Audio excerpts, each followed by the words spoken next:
Okay, students, are you able to see the screen? Yes, ma'am. Okay, तो declaration of emergency कैसे emergency लागू कर दी गई थी उसके बारे में है ये।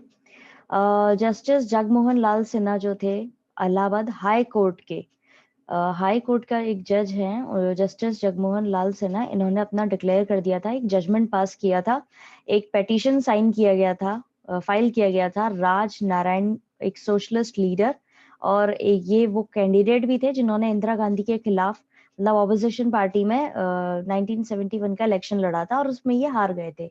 तो इन्होंने इलाहाबाद के हाई कोर्ट में एक पेटिशन फाइल किया था कि इंदिरा गांधी ने जो इलेक्शन जीते हैं लोकसभा के, वो गलत तरीके से जीते हैं और उसमें उन्होंने गवर्नमेंट सर्वेंट्स की मदद ली है इलेक्शन जीतने में, जबकि आप इलेक्शन में किसी भी सरकारी ऑफिसर, किसी भी सरकारी एम्प्लॉय की मदद नहीं ले सकते अपने इलेक्शन के। कोई भी पॉलिटिशियन जो है उसको अलाउ नहीं करता, ठीक है, मतलब सारे पॉलिटिशियंस को अलाउ नहीं है इस चीज को करना।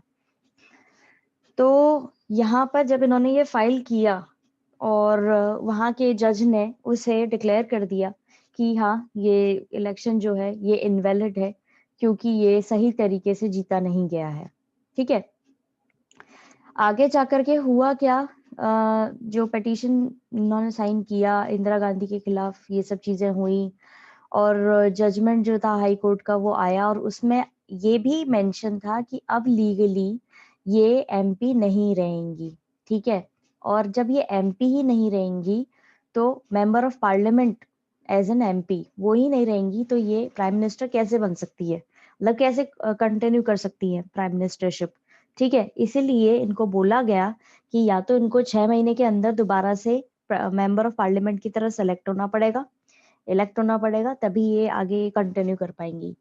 जून 24 को सुप्रीम कोर्ट ने एक पार्शियल स्टे, अब क्योंकि ये रूलिंग पार्टी की लीडर थी और उस समय प्राइम मिनिस्टर भी थी, तो इनके खिलाफ कुछ होगा तो ये चुपचाप बैठने वालों में से तो है नहीं, तो इन्होंने कुछ ना कुछ किया होगा। तो सुप्रीम कोर्ट ने, क्योंकि हाई कोर्ट का था डिसीजन जो आया था कि इनवैलिड है, उसके बाद में सुप्रीम कोर्ट में इन्होंने कुछ दायर करी होगी, अपनी अर्जी लगाई होगी, तो वहां से वो आया कि आप पार्शियल स्टे यानी कुछ समय के लिए आप जो हाई कोर्ट का ऑर्डर है उसको रोक दिया जाएगा, ठीक है। और जब तक कि इनकी अपील पूरी तरह से डिसाइड नहीं हो जाती, यानी कि सुप्रीम कोर्ट में जिन्होंने अपील दायर करी थी हाई कोर्ट के जजमेंट के खिलाफ, जब तक उस पर कोई डिसीजन नहीं आ सकता तब तक ये एमपी रहेंगी, लेकिन ये किसी भी लोकसभा की एक्टिविटी के अंदर या प्रोसीडिंग्स के अंदर पार्टिसिपेट नहीं कर सकती। ये मेंबर ऑफ पार्लियामेंट तो है लेकिन ये लोकसभा में किसी भी चीज चीज में अपना हिस्सा नहीं ले सकती, ये बोला गया था। अब समझ आया या आपको कोई पर्टिकुलर लाइन हो वो ही समझ में नहीं आ रही हो अब भी, तो आप पूछ लो। No, ma'am. Now it is clear. ठीक है, Thank you, ma'am. वेलकम बेटा। और किसी को कोई प्रॉब्लम कल के पढ़ाए टॉपिक्स में तो अभी आप लोग पूछ सकते हैं। Ma'am it is clear. Okay, अब आज हमें पढ़ना है क्राइसिस एंड रिस्पॉन्स। अब क्राइसिस तो हो ही रहा था क्योंकि जब प्राइम मिनिस्टर के ऊपर ही इतना बड़ा एलिगेशन लग चुका है कि उन्होंने अपने सही तरीके से इलेक्शन नहीं करवाए हैं और गवर्नमेंट एम्प्लॉयज की उन्होंने मदद ली है, तो उसके बाद में क्या उनका रिस्पॉन्स रहा, क्या उनकी गवर्नमेंट के सामने प्रॉब्लम्स आई, वो सब इस चीज में है, इस टॉपिक के अंदर है। पहले पैराग्राफ के अंदर ये बताया गया है कि जयप्रकाश नारायण जो है उन्होंने इंदिरा गांधी के खिलाफ एक मतलब एक तरीके से उन्होंने शुरू कर दिया था प्रोटेस्ट और डेमोन्स्ट्रेशन शुरू कर दिया था, जिसमें वो मांग कर रहे थे कि अब इंदिरा गांधी को रिजाइन कर देना चाहिए अपनी प्राइम मिनिस्टरशिप से। और इसी के सपोर्ट के लिए उन्होंने एक बहुत बड़ा डेमोन्स्ट्रेशन, यानी कि आप कह सकते हो एक रैली की तरह, या आप कह सकते हो कि लोग इकट्ठे करे थे उन्होंने, दिल्ली का जो रामलीला मैदान है उसमें उन्होंने लोगों को इकट्ठा किया और उनके खिलाफ प्रोटेस्ट किया, और ये किया था उन्होंने 25 जून 1975 को। जयप्रकाश नारायण ने अनाउंस किया पूरे देश के लिए कि सत्याग्रह जो है शुरू करना पड़ेगा उनके रेजिग्नेशन के लिए, ठीक है। और उन्होंने ये भी बोला लोगों को, मतलब जो आर्मी थी या पुलिस थी और गवर्नमेंट एम्प्लॉयज थे, उनको बोला कि आपको कोई भी ऑर्डर अगर आता है सरकार की तरफ से तो आपको वो नहीं मानना है, क्योंकि वो इलीगल है और वो इमोरल है। ठीक है, इलीगल तो आपको पता ही है और इमोरल अनैतिक है। ठीक है, क्योंकि सरकार का जो लीडर है, जो पीएम है, वो ही सही तरीके से जब काम नहीं कर रहा है और एक कोर्ट ने सिद्ध कर दिया है ये, या एक अपना जजमेंट दे दिया है कि इन्होंने इनवैलिड तरीके से जीते हैं ये, तो ऑब्वियस सी बात है कि फिर उनकी बात मानना नहीं सही होगा ना। तो इसी चीज का बढ़ावा दे करके ये जो जयप्रकाश नारायण है, ये मोर्चा निकाल दिया था उन्होंने इंदिरा गांधी के खिलाफ। और इससे क्या हुआ, खतरा पैदा हुआ गवर्नमेंट की एक्टिविटीज को, कि वो अपनी सरकार को मतलब रखे, प्रॉपरली फंक्शन करवा सके। ठीक है, और पॉलिटिकल मूड जो था उस समय, यानी कि राजनीतिक जो एटमॉस्फेयर था उस समय हमारी कंट्री का, वो कांग्रेस के बिल्कुल खिलाफ हो गया था। और वो इतना ज्यादा खिलाफ हो गया था कि पहले से भी ज्यादा, क्योंकि पहले तो ये लोग कांग्रेस जो पार्टी थी वो अपना एक डोमिनेटिंग बिहेवियर लेकर के चल रहे थे और डोमिनेट करते हुए आ रहे थे पिछले 3 इलेक्शन में आजादी के बाद से ही। और इनकी पार्टी जो है वो सबसे ज्यादा पावरफुल पार्टी मानी जाती थी। लेकिन धीरे धीरे जब जवाहरलाल नेहरू की डेथ हुई, उसके बाद में, जैसे हमने पिछले चैप्टर में भी पढ़ा था, कितने ज्यादा चेंजेस आ रहे थे। कांग्रेस पार्टी के अंदर ही 2 गुट बन गए थे, एक इंदिरा गांधी को सपोर्ट करता था, दूसरा जो है इंदिरा गांधी के खिलाफ था। तो उस समय से ही, अब जो उस समय इनके खिलाफ जो चीजें चल रही थी, वो अब और भी ज्यादा हो गई थी। यानी कि पूरी कंट्री के अंदर इनके खिलाफ मोर्चा हर जगह से शुरू हो गया था। अब लाइन टू लाइन पढ़ेंगे तो आपको और अच्छे से समझ में आएगा।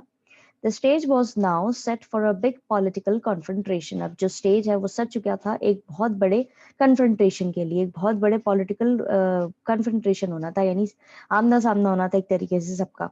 The opposition political parties led by Jayaprakash Narayan pressed for Indira Gandhi's resignation and organized a massive demonstration in Delhi's Ramlila's ground on 25th June 1975. Opposition की जितनी भी पार्टीज थी जो जयप्रकाश नारायण के द्वारा लीड करी जा रही थी, या वो उनके लीडर की तरह काम कर रहे थे, इन सब ने मिलकर के इंदिरा गांधी के खिलाफ उनका एक प्रेस लगाया कि अब इनको रेजिग्नेशन दे देना चाहिए।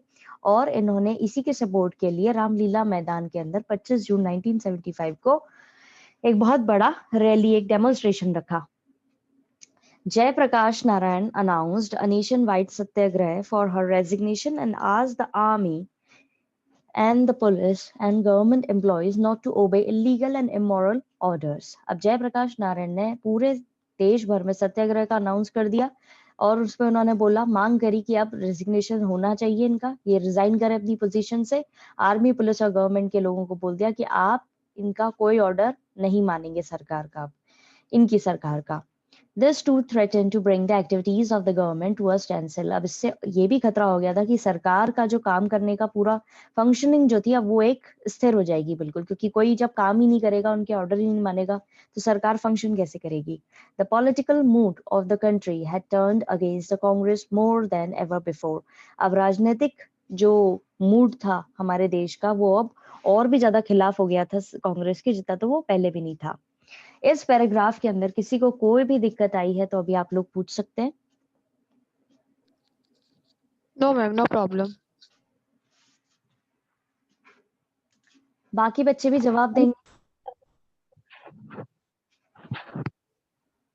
No problem, ma'am. Okay, good. The response, अब जो सरकार का रिस्पॉन्स होना था, ऑब्वियस सी बात है, जब उनके सामने कोई चीज इस तरीके से हो रही है, उनकी सरकार को खतरा हो रहा है, किसी भी सरकार को खतरा हो रहा है, लोग मान नहीं रहे हैं, लोग उनके खिलाफ प्रोटेस्ट कर रहे हैं, और जो उनका लीडर है उसके खिलाफ ये बोला जा रहा है कि अब ये रिजाइन कर दे, या ये गलत तरीके से इलेक्शन जीता है, तो कुछ ना कुछ तो रिस्पॉन्स होगा ना सरकार का भी। तो उस समय क्या हुआ, सरकार ने डिक्लेयर कर दी इमरजेंसी, स्टेट ऑफ इमरजेंसी लगा दी। 25 जून 1975 को दिल्ली के रामलीला ग्राउंड के अंदर ही जयप्रकाश नारायण ने वो डेमोन्स्ट्रेशन रखा था। उसी दिन सरकार ने डिक्लेयर कर दिया कि ये खतरा है और हमारे देश के अंदर इंटरनल डिस्टर्बेंसेस चल रहे हैं। ठीक है, इसीलिए हमें आर्टिकल 352 के तहत, जो कि कॉन्स्टिट्यूशन में है, उसके तहत हम इमरजेंसी डिक्लेयर करते हैं। ठीक है, 25 जून को ही इन्होंने एक्शन ले लिया। अब इस प्रोविजन के अंडर क्या होता है, ये आर्टिकल जो है इससे सरकार बहुत ज्यादा मजबूत हो जाती है। अगर कहीं इमरजेंसी लग जाती है ना, तो सारी पावर्स जो है सरकार के पास चली जाती हैं। और इसके अंदर ये माना जाता है कि जब, और ये लागू कब की जाती है, जब देश के अंदर ही बहुत अर्थव्यवस्था नहीं, कोई भी व्यवस्था जो है वो बिगड़ रही हो, या लॉ एंड ऑर्डर फॉलो नहीं हो रहा हो, या चीजें कंट्रोल में नहीं आ रही हो, सिचुएशन कंट्रोल में नहीं आ रही हो, या बाहर बाहर की तरफ से हमारे देश को कोई खतरा हो, ठीक है, तब ये लगाई जाती है। 2 केसेस में होती है, एक तो इंटरनल डिस्टरबेंस और एक एक्सटर्नल थ्रेट। ठीक है, ये याद रखना। इसके अंदर आर्टिकल 352 के अंदर ये 2 चीजें होती है, तब ये लागू कर दी जाती है। तो सरकार ने डिसाइड किया कि अब ये जो चीजें हैं ये तभी कंट्रोल में आएंगी जब हम इमरजेंसी लगा देंगे। टेक्निकली अगर ये बात करी जाए इस चीज के बारे में, तो पावर्स क्या होती हैं इमरजेंसी में, सरकार के पास में बहुत ज्यादा आ जाती है। और हमारे जो डेमोक्रेसी है ना, वो साइड में हो जाती है। जो हमारी पावर्स का डिसेंट्रलाइजेशन है ना पावर्स का, कि सारे ऑर्गन्स के पास में पर्टिकुलर पावर्स होती हैं, वो सब हट करके एक ही तरफ चली जाती है, और वो है सरकार। The response of the government was to declare a state of emergency. Response ये था कि सरकार ने state of emergency लगा दी। On 25 June 1975, the government declared that there was a threat of internal disturbances, and therefore it invoked Article 352 of the Constitution. 25 जून 1975 को ही government declare कर देती है कि खतरा है हमारे अंदर, देश के अंदर खतरा पड़, मतलब एक तरीके से बढ़ रहा है खतरा, और इसीलिए हम आर्टिकल 352 लगाएंगे। Under the provision of this article, the government could declare a state of emergency on grounds of external threat or a threat of internal disturbances. Article 352 के तहत ये हमारे कॉन्स्टिट्यूशन ने डिक्लेयर कर रखा है कि आप 2 स्थितियों में स्टेट ऑफ इमरजेंसी लगा सकते हैं। पहला, या तो बाहर से खतरा हो, या हमारे देश के अंदर ही खतरा हो रहा हो या डिस्टर्बेंस चल रहा हो। The government decided that a grave crisis had arisen which made the proclamation of a state of emergency necessary. सरकार ने डिसाइड किया कि ये बहुत ज्यादा खतरा हो गया है हमारे अंदर, देश के अंदर, और इसीलिए कहीं अब हमें स्टेट ऑफ इमरजेंसी लगाना ही हमारे पास में प्रॉपर सही तरीका है इस चीज को हैंडल करने का। Technically speaking this was with in the powers of the government. Technically बोला जाए तो ये सरकार के हाथों में था करना। For our constitution provides for some special powers to the government once an emergency is declared. क्योंकि हमारा कॉन्स्टिट्यूशन जो है देश का, वो हम इस तरह की पावर्स, स्पेशल पावर्स देता है सरकार को अगर इमरजेंसी डिक्लेयर हो गई है तो। ठीक है, समझ में आया इस पैराग्राफ के अंदर कोई दिक्कत? No, ma'am, no problem. Okay okay cool. अब उसके बाद में इमरजेंसी जब लग गई, तो हमारे जो डिस्ट्रीब्यूशन था पावर्स का, वो प्रैक्टिकली सस्पेंड हो गया, और पावर्स जो थी वो पूरी तरीके से कंसंट्रेट हो गई, किसके हाथों में चली गई? यूनियन गवर्नमेंट के। सेकेंडली, सरकार जो थी वो कोशिश कर रही थी बाकी जो मतलब अब जब उनके पास में, यूनियन गवर्नमेंट के पास में सारी, मतलब सारी पावर्स चली गई और बाकी डिस्ट्रीब्यूशन जो था वो खत्म हो गया, तो कहीं ना कहीं फंडामेंटल राइट्स जो कि सब लोगों के लिए, सारे सिटीजन्स के लिए कंपलसरी होते हैं, वो भी रिस्ट्रिक्ट हो जाते हैं। उनको भी कर्टेल कर सकते हो आप अपनी तरीके से, उसको मतलब सरकार जो है उसको हटा सकती है। इमरजेंसी जब लागू हो जाती है तब की बात है ये, वैसे नहीं सिर्फ इमरजेंसी। दूसरे शब्दों में कहें तो कॉन्स्टिट्यूशन के समय इमरजेंसी जो है वो एक एक्स्ट्रा ऑर्डिनरी कंडीशन होती है, जहां पर नॉर्मल डेमोक्रेटिक पॉलिटिक्स जो है वो काम नहीं करती है, और स्पेशल पावर्स दे दी जाती हैं सरकार को। Once an emergency is proclaimed, the federal distribution of powers remains practically suspended and all the powers are concentrated in the hands of union government. अगर प्रैक्टिकली बात करी जाए तो फेडरल डिस्ट्रीब्यूशन जो होता है प्रॉपरली कि सबको पावर्स मिलेगी, वो प्रैक्टिकली खत्म कर दिया जाता है, डेमोक्रेसी खत्म कर दी जाती है, और सारी पावर्स गवर्नमेंट के हाथ में चली जाती है। Secondly, the government also gets the power to curtail or restrict all or any of the fundamental rights during the emergency. दूसरी बात यह है कि सरकार के पास में इतनी पावर्स होती है कि वो किसी भी फंडामेंटल को रोक सकती है, या सारे ही फंडामेंटल को रोक सकती है इमरजेंसी के तहत। From the wording of the provisions of the constitution, It is clear that an emergency is seen as an extraordinary condition in which normal democratic politics cannot function. अगर प्रोविजन के जो शब्द लिखे हुए हैं हमारे कॉन्स्टिट्यूशन में उसके तहत अगर समझा जाए तो क्लियर बात कही गई है कि इमरजेंसी एक एक्स्ट्राऑर्डिनरी कंडीशन है जिसके तहत नॉर्मल जो हमारी जनतंत्र की राजनीति चलती है वो प्रॉपरली काम नहीं करेगी. Therefore, special powers are granted to the government. इसीलिए स्पेशल पावर्स दी जाती हैं सरकार को. अब क्या हुआ 25 जून 1975 की रात को प्राइम मिनिस्टर ने जब इमरजेंसी लगवाई, किससे कह करके लगवाई, प्रेसिडेंट फखरुद्दीन अली अहमद के द्वारा इम्पोजिशन, यानी इन्होंने वो पूरी तरीके से इम्पोज करवाई. तो इन्होंने प्रोक्लेमेशन इमीडिएटली जारी कर दिया, यानी कि अब आपको इसको फॉलो करना पड़ेगा. आधी रात के बाद में इलेक्ट्रिसिटी जो थी, बिजली जो थी वो काट दी गई. आप सोचो बिजली किसकी काटी गई होगी? बिजली काटी गई थी मेजर न्यूज़पेपर ऑफिसेस जो थे उनकी काटी गई थी. अब ये क्यों काटी गई थी? क्योंकि सबसे पहले जब कोई चीज होती है देश के अंदर तो अखबारों में ही छपता है, और उस जमाने में तो अखबार ही थे. मीडिया, जो मास मीडिया था उसका मेन सोर्स न्यूज़पेपर ही हुआ करते थे. आज की तरह तो नहीं कि टीवी सबके घरों में थे या मोबाइल फोन थे जो सबके पास बात पहुंच गई. तो इसलिए इन्होंने सबसे पहले न्यूज़पेपर की बिजली कटवा दी कि वो पेपर नहीं छाप पाए, कुछ काम हो नहीं पाए. और फिर जल्दी सुबह में, आधी रात को तो बिजली कटवाई और दूसरी सुबह में जो कई सारे लीडर्स और वर्कर्स थे ऑपोजिशन पार्टीज के, उनको अरेस्ट करवा दिया गया. कैबिनेट को इन्फॉर्म किया गया कि स्पेशल मीटिंग रखी जाएगी 6 बजे 26 जून को सुबह 6 बजे कैबिनेट में मीटिंग बिठाई गई. ठीक है, जब ये सब चीजें हो गई थी उसके बाद में.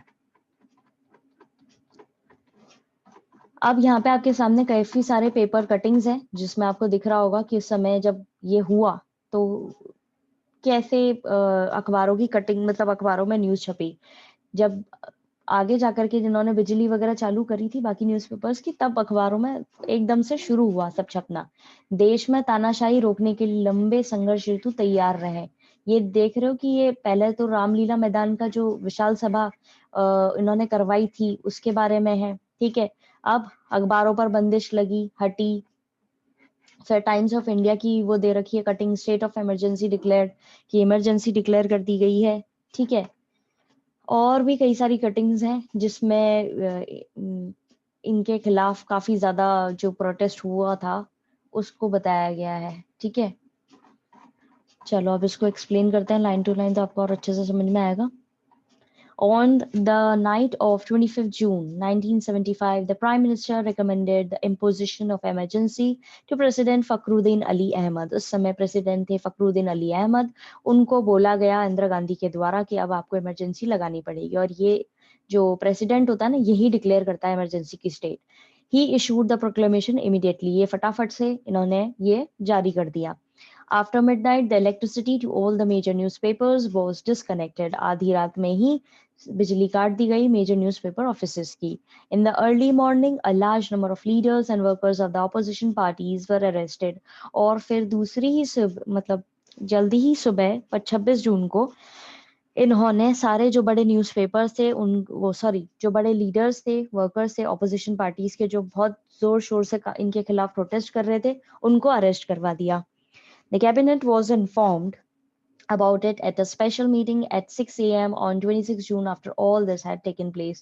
कैबिनेट को इन्फॉर्म किया गया, एक स्पेशल मीटिंग रखी गई 6 बजे, उसमें इन सबको ये सारी चीजें हो जाने के बाद में इन्फॉर्म कर दिया गया कि अब इमरजेंसी की स्टेट जो है डिक्लेयर कर दी गई है. किसी को कोई दिक्कत पिछले 2 पैराग्राफ्स के अंदर तो पूछ सकते हैं आप लोग. No, ma'am, no problem.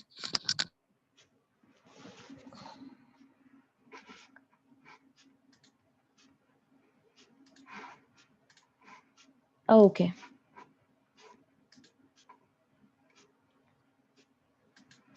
अब इसके कॉन्सिक्वेंसेस क्या थे? इससे क्या हुआ, बहुत ज्यादा लोगों के अंदर एजिटेशन आ गया, मतलब गुस्सा आ गया. ऑब्वियस सी बात है, ये एक तरीके से तानाशाही वाली हरकत हो गई थी, डिक्टेटरशिप वाली हरकत हो गई थी, इसीलिए बहुत ज्यादा उनको गुस्सा आ रहा था.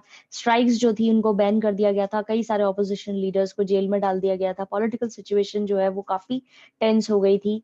स्पेशल पास जो थी इमरजेंसी के तहत गवर्नमेंट ने सस्पेंड कर दिया था लोग ये फ्रीडम ऑफ प्रेस, यानी कि मीडिया जो था न्यूज़पेपर वगैरह उनका फ्रीडम जो है उसको बैन कर दिया गया था, सस्पेंड कर दिया गया था। वो कुछ भी नहीं छाप सकते थे। वो छाप सकते थे तो वो उनको एक प्रायर अप्रूवल लेनी थी अपने सारे मटेरियल की पब्लिश करने से पहले कि आपको सरकार से ही पहले आप उनको बताओगे कि हम ये छापना चाहते हैं, सरकार अप्रूव कर देगी तभी वो उस चीज़ को छाप सकते थे। इसको बोला गया प्रेस सेंसरशिप, ठीक है? इस चीज़ को बोलते हैं प्रेस सेंसरशिप। अब इसके बाद में गवर्नमेंट जो है उसने राष्ट्रीय स्वयंसेवक संघ आरएसएस और जमायत ए इस्लामी इन दोनों को ही सोशल और कम्युनल चीजें थी, ये ऑर्गेनाइजेशंस थी, इनको बैन कर दिया। और कई सारे प्रोटेस्ट और स्ट्राइक्स जो थे या पब्लिक एजिटेशन जो था वो डिसअलाउ कर दिया गया कि आप खुले में कोई स्ट्राइक नहीं कर सकते, क्योंकि इमरजेंसी लगा दी थी। सबसे इम्पोर्टेंट जो प्रोविजन था इमरजेंसी का वो ये था कि फंडामेंटल राइट्स जो थे सिटीजन्स के वो सस्पेंड कर दिए गए थे। इसके अंदर इंक्लूडेड था rights of citizen to move the court, यानी कि वो कोर्ट में जाकर के भी इस चीज को, फंडामेंटल राइट है कि आप कोर्ट में जाकर के कोई भी चीज की याचिका दायर कर सकते हैं, वो भी उन लोगों ने उस समय सस्पेंड कर दिया गया था। तो यानी कि अगर आप किसी चीज से परेशान है, आपके कोई भी हक जो है अगर आपसे कोई ले रहा है तो आप उसके खिलाफ में जाकर के कोई कोर्ट के अंदर याचिका या अपील दर्ज नहीं करा सकते। ये थे कॉन्सिक्वेंसेस का first paragraph. This brought the agitation to an abrupt stop, एकदम से सब कुछ स्टॉप कर दिया गया था। स्ट्राइक्स वर बैंड, स्ट्राइक्स हड़तालें रोक दी गई थी। Many opposition leaders were put in jail, और कई सारे ऑपोजिशन लीडर्स को जेल में डाल दिया गया था। The political situation became very quite दो टेंस, काफी शांत हो गई थी पॉलिटिकल सिचुएशन, लेकिन काफी टेंस भी हो गई थी। Deciding to use its special powers under emergency provisions, the government suspended the freedom of the press. अब डिसाइड कर लिया था गवर्नमेंट ने कि वो अपनी स्पेशल पावर्स का यूज करेगी इमरजेंसी प्रोविजन के तहत, तो उन्होंने जो जितना भी फ्रीडम था प्रेस का उसको बैन कर दिया गया था, खत्म, सस्पेंड कर दिया था।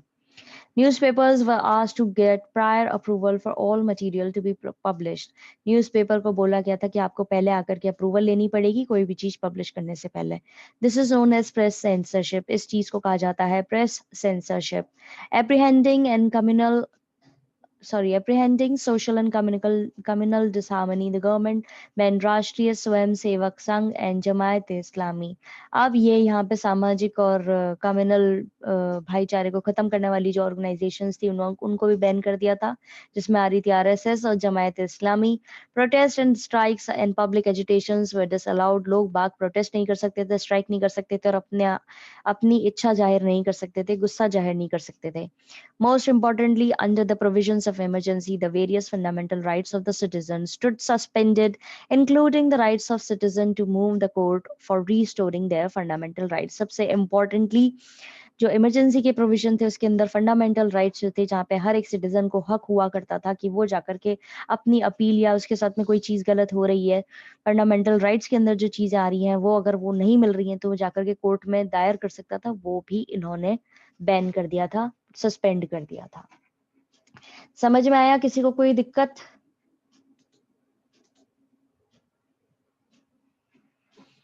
Yes, ma'am, it is clear. Yes, Okay. ma'am, it is clear. So we are running out of time. I'm going to send you link for your history class. Please collect up your problems for this chapter. We will discuss all of your problems of this chapter in our next class whenever it will happen. Okay. I'm going to send you link for your history Okay, class now. ma'am. Thank you, ma'am. Welcome, bachcho.